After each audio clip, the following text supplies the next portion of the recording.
বোকা মানুষ ধোঁকা খায়, সৎ মানুষ কষ্ট পায়, সরল মানুষ আঘাত পায়, আর স্বার্থপর মানুষ আনন্দে দিন কাটায়। কিছু মানুষ আছে যারা মায়া বাড়িয়ে জীবন থেকে হারিয়ে যায়।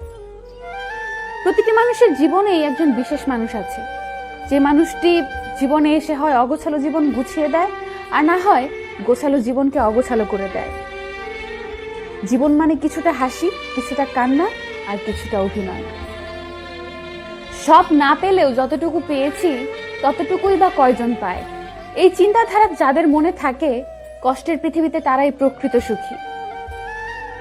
বিশ্বাসটা রক্ষা করতে শিখুন, কারণ একবার কারোর উপর বিশ্বাস ভেঙে গেলে সত্যি কথাগুলোও মিথ্যা মনে হয়। কাউকে মিথ্যা বলে খুশি করার চেয়ে সত্যি বলে কাঁদানো অনেক ভালো। একটু কষ্ট পাবে, কিন্তু কখনো বিশ্বাস হারাবে না।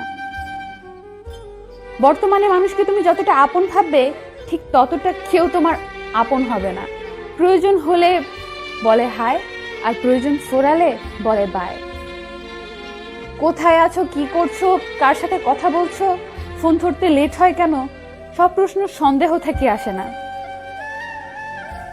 প্রশ্ন কাউকে হারানোর ভয় থেকে আসে, কেউ বোঝে না। ভালোবাসি বলে তো সব ঠিক থাকা সত্ত্বেও দিনের শেষে মনের কোণে একটাই ভয় আসে, তুমি হারিয়ে যাবে না তো। অপেক্ষাটা সেই করে যে কাউকে মন থেকে ভালোবাসে। যদি মনের অনুভূতি ঠিক থাকে, তাহলে সম্পর্কটা সারা জীবন ঠিক থাকে।